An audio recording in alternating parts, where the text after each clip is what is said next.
Welcome again to our reading of the Greek New Testament. We're reading Luke's Gospel. We're up to chapter 19.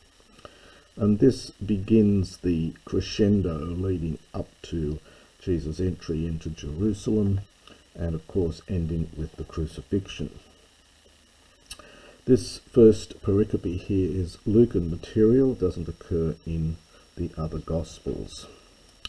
Kai es elthon di erikatot tan hierarcho, and having entered in, he was going through Jericho from Diurkamai. Kai idu ane onomati kaluminos Zacchaeus, kai autos en architelones, kai autos plusios. And behold, well, again, it's quite standard now in biblical and it's also classical Greek, but it does give a slightly Hebraic sense to it because this is often used in Hebrew as well. So behold, a man being called by name Zacchaeus, and so understand there was a man whose name was Zacchaeus, and he himself was an architelones. He was a chief among tax collectors. So he wasn't just a tax collector, he was an architelones, a chief tax collector, and he himself was plusios, was wealthy, as many tax collectors were. Kai etsete iden ton Iesun tis esti, kai uk edunato apotu oklu, hoti te helikia mikros en. And he sought to see Jesus, who he is. So he sought to see who Jesus is, and he was not able. This is well, it's hard to call it an aorist perhaps by the ending. The eta here is a double augment. It's not alpha, it's not impossible, but it's just from dunamai. So he was not able, understand, to do so, apotu oklu, because of the crowd, literally from the crowd. So it's very slightly odd Greek. So he wasn't able to, it's because of the crowd. Hoti, because mikrosain, he was small, he was little in regard to his stature. Helikia is one's statural height. So he wasn't able to because he was too small and he couldn't see over the crowd. Kai pro dramon es to emprosten anebe es sukamorian, hina ideauton hotiacanus amelen di urkestai. Now this is, the dram root here is from trecho, is the verb, it's an irregular verb. The aorist is edramon, and this is the aorist participle. There is also a word dramio, but the accent tells me here that this is an aorist participle from trecho, aorist edramon, with a pro in front. So running ahead, eis to emprosten, well, it's again idiomatic, it means ahead of him, into the bit in front. So running ahead in front of him, anebe, he went up upon a sycamorian, this is a sycamore tree, hina, in order that ideauton, he might see him, because he was about, this is again, it's a past tense from mellow, and the ekanes is slightly odd here. It just means you've got to supply hodu or something along that way. So he was about to pass through along that way. You often get that noun hodos, that feminine noun hodos, just left out, and you've got to supply it in these contexts. So, and this is a slightly irregular imperfect from mellow, with again a double augment here. So he was about to pass through that way, that place. Kai hos aelthen epiton topon, and when he came to the place, aneblepsas ho Jesus epin prosauton, so this is Jesus. When Jesus came to that place, having lifted up his eyes, or having looked up from anablepo, he said to him, Zacchaeus, spusas katabathi, semeron ga into oikos sude mnai. Pseudo, this is from pseudo, it means to make haste. So hurry up, having made haste. Katabathi from katabino. We had anabino a minute ago up here. This is katabino, come down. This is the imperative here from katabino. So come down, for semeron, today, it is necessary for me, mnai, aorist infinitive from meno, to remain or to stay in your house. Kai spusas katebe kai hupedexita auton chiron. And having made haste, katebe, he came down, and he received him happily. He received, so he Zacchaeus, so he happily received him as a guest. This is from hupedecamai. This is a very old verb. It's in Homer. It means to take someone in and give them lodging. Was the original sense of this, and it's a verb that survived through from Homeric times onwards. So he happily received him as a guest. Kai idontes pantes di egonguston legontes hoti parahamatolo andri eselthen katalusai. And have all those having seen, they began to grumble. This is this gonguzdo verb. It's onomatopoetic, and it's got strengthened with dia. So they began to grumble heavily, saying that he enters into, beside a sinful man, he enters in katalusai, to find lodging. This again is an old verb. A kataluma is the name of what we would now call a hostel or a hotel or an inn. It's a kataluma, and it's from this verb kataluo. So he goes in to find lodging beside a man who is sinful. Beside us, well, it's two nouns together, a sinner man. Stathes de Zacchaeus apen proston kurion, and Zacchaeus, standing there, said to the Lord, Idu ta hemisia mu ton hupakonton kurie tois ptokois didomi, kai aetinos ti esukafantesa apodidomai tetraplun. So he said to the Lord, Behold, O Lord, didomi, I give to the poor, te hemisia, half of all of my possessions. This is the huparko, things that exist for you, often used of hupakonta is often used of one's possessions.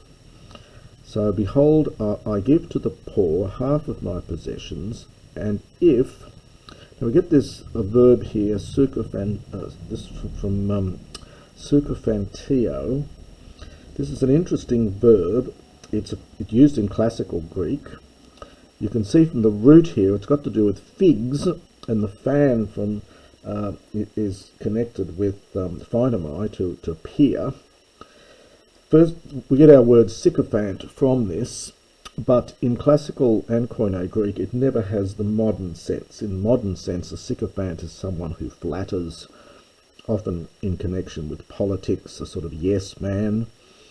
That's never the sense in classical Greek. The one possible interpretation of this, going back to the original roots, it means to make the figs visible. Now, what's that got to do with anything? Well, one who makes the figs visible does so by shaking the fig tree. The figs are hidden by leaves and things, and you can't see them. You shake the fig tree, and down come the figs, and they're made visible. And hence, it came to mean then one who shakes the tree of the wealthy, that is, extorts money out of them. And that was the meaning in in later Greek, often by falsely accusing them, or extort money from, sort of shake the tree. And so that's the sense of it here. It's a good classical word. It also meant an informer in classical Greek. Lots of these sycophants in 5th century Athens who caused all sorts of troubles.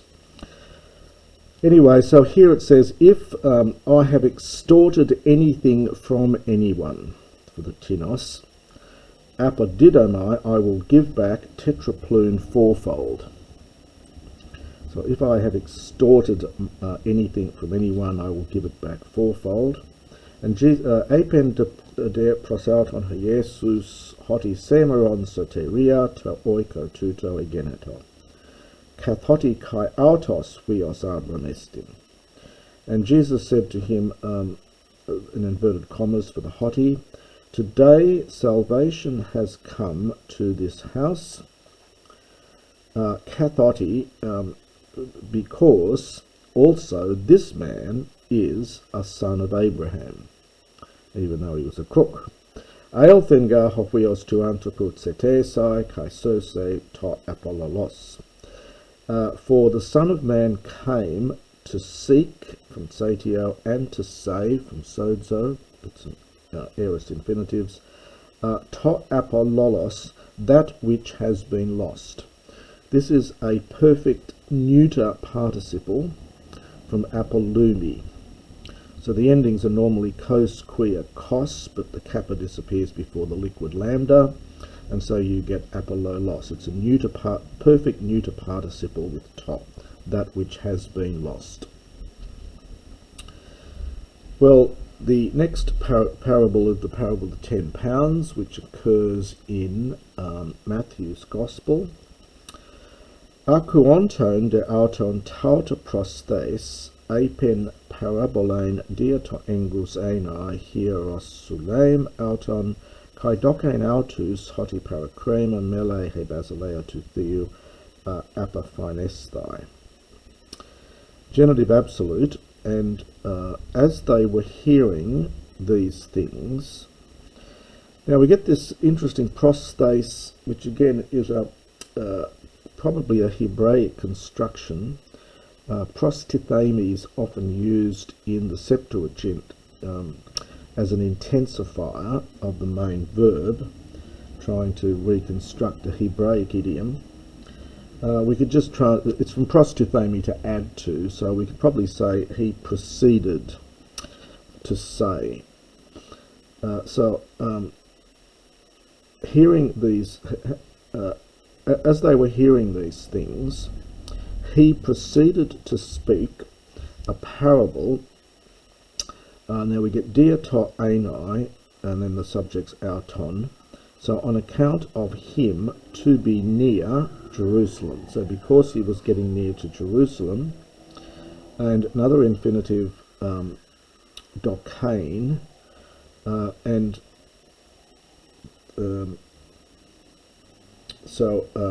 they seemed, they thought, I should say. It's a slightly odd grammar here. I think it's the dia tot is going with both of these infinitives. And the subject of the second infinitive is autus. So this is the crowds, the same ones mentioned in this genitive absolute here, and that they seemed, perhaps to think, that the kingdom of God was about to appear parakrema, forthwith, immediately. So they're getting near to Jerusalem. The crowds seem to think that this kingdom of God that Jesus has been talking about is about to reach its culmination at this point. I think that must be the sense of it here. Apen un, he said, therefore, anthropos tis eugenes aparuthe eis koran makran labain hiauto basilean kai hyperstrepsai. And he said, therefore, a certain eugenes, noble man, one from a good birth. So a certain nobleman went into a far land to take a kingdom for himself. Yeah, so eugenes is well born, of course. To take the kingdom for himself, kai hyperstrepsi, and then to return back again. Kaleses de deca doulos hiauto edoken, autois deca mnas kai apen pros autus. And having called 10 of his own servants, so 10 servants of himself, he gave to them 10 mnai, well, often translated as 10 pounds, but this is a mnai, it's a unit of currency. I'm not sure how much it's worth. I think it's a fair bit of money, actually.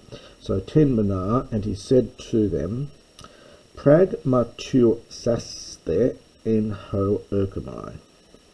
This is from pragmatuo, which is a word meaning to conduct business. So conduct business in, let us apply chrono here. Literally, it's in the time in which I come. So we would say until I come back. Again, very idiomatic here. So it's in the time in which I am coming, literally. So while I'm away. Hoi de politai autu emisun auton. But his citizens were hating him. They used to hate him.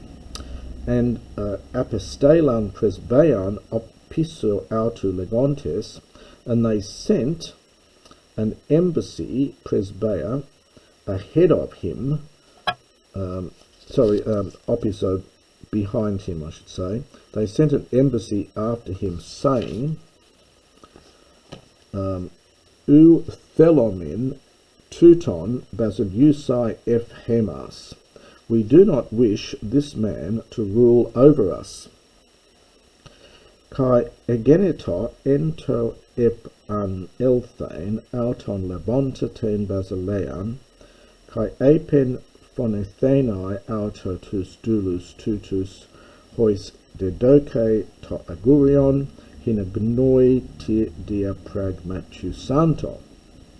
And it came to pass that when he returned, this is from Ep Anon Erchomai, when he came back, having taken the kingdom, and he said, so he said for these servants, this is a passive infinitive here, to be called to him. These servants to whom he had given, this is actually a pluperfect without augment, as you can see from the ending. It's from didomi. It looks like, well, the ending, it looks like a pluperfect, but there's no augment. That does happen in Greek. So he said for these servants to whom he had given the money to be called to him.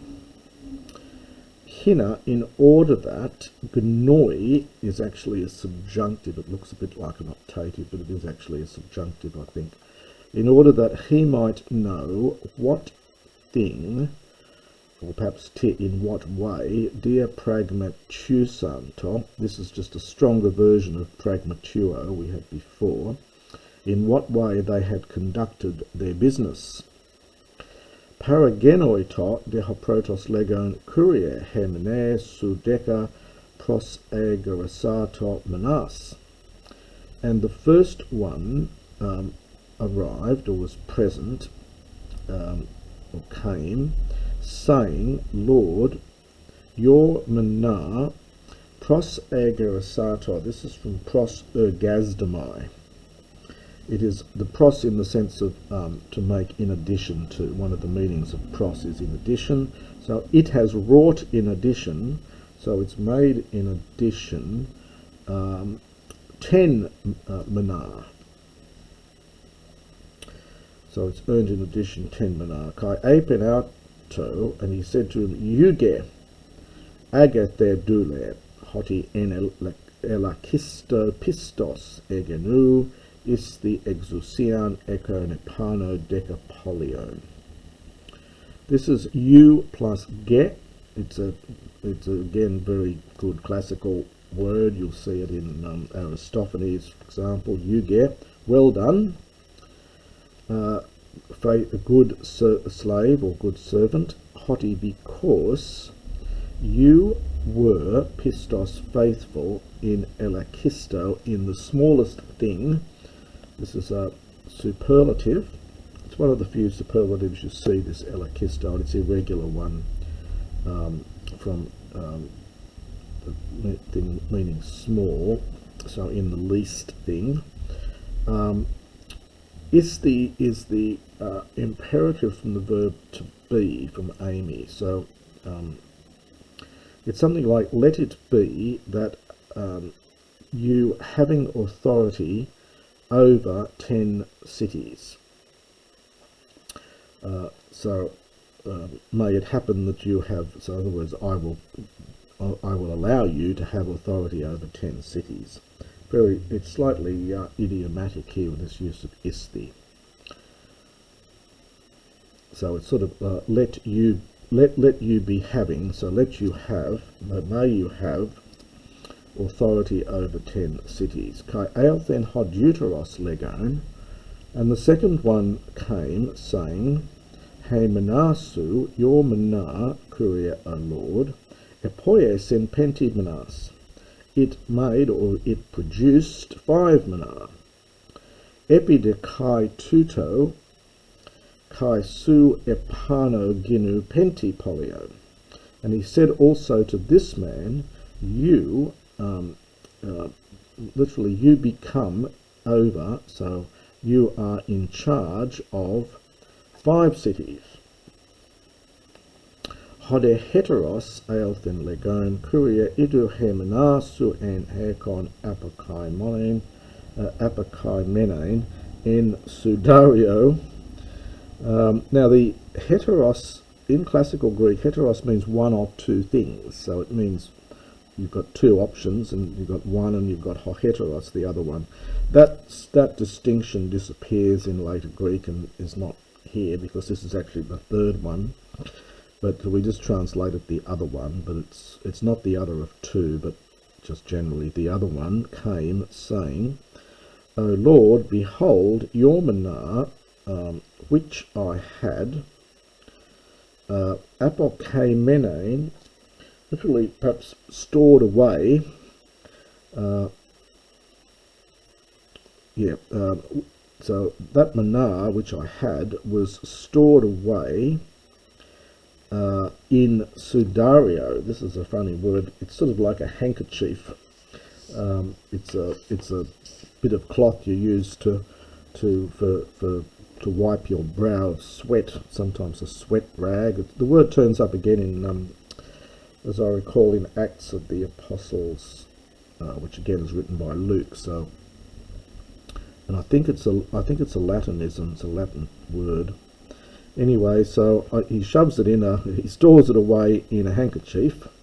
Ephobumein garset, for I was frightened of you, hotianthropos austeros e, hires houk ethekas kai therisdes houk esperas. For I was frightened of you because you are, now we get our word austere from this. It's literally rough or stringent. Here it's in the sense of strict or exacting, and it's only here in the New Testament, this word.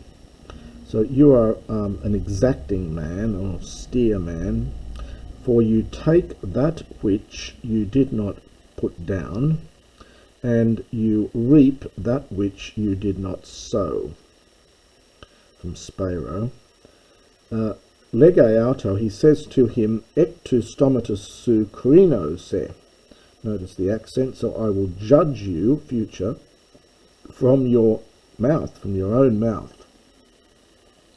Ponere dule, you wicked servant. Eidas hoti ego anthropos austeros emi, iron houk etheka kaiterisdain houk espera. This is from Oida. So this is the past tense of oida. It looks a bit like a kind of perfect. So from oida. So you knew that I am an austere, I am an exacting man, taking that which I did not put down, and reaping that which I did not sow. Kai dia te uk edokas mu to agurion epitrapesdan, ka goelthen sun toko an auta epraxa. Dia te, on account of what thing? So why? Why did you not give my money, my agurion, perhaps silver or my money, epitrapesdon, literally upon the table? The trapezda is a table, but the word comes to mean a bank. And in fact, in modern Greek, trapezda is the word for a bank in modern Greek as well.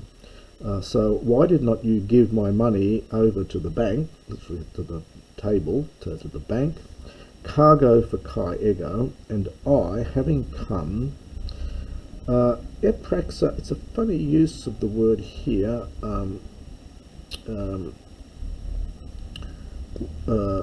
It's something like I would have it, sun toko. Now tokos is an interesting word. It's connected with tikto, to give birth to, and the aorist is etekon, so the root is tek, and we get a vowel gradation to tok.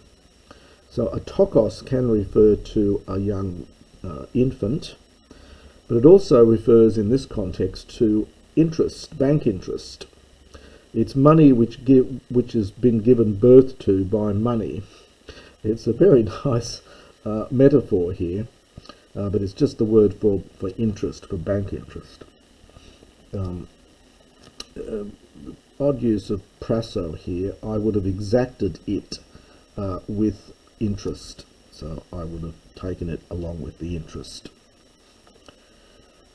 Kaitois paristos in apen, and he said to those standing around, Arati apautu tain manan kai doti to tas deca manas ekonti.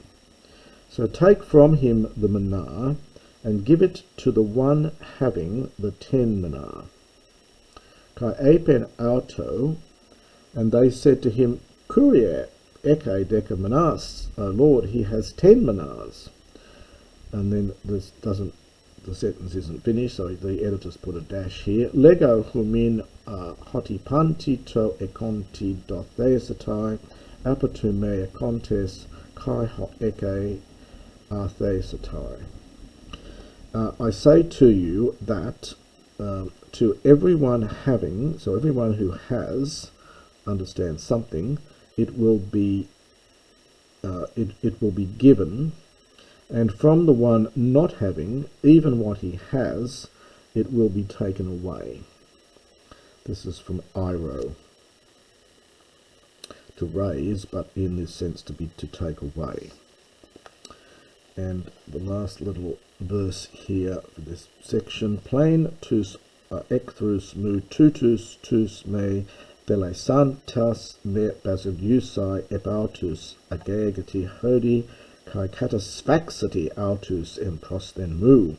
But those enemies of me, those of my enemies, those not willing for me to rule over them, bring them. So that this is all accusative, the object of the verb here. So bring all my enemies, those who are not willing for me to rule over them, bring them ahodi here, kai catasfaxity, and from catasphasdo, slaughter them, emprosten mu, in front of me. Rather grim end to that parable. So that's the first part of chapter 19.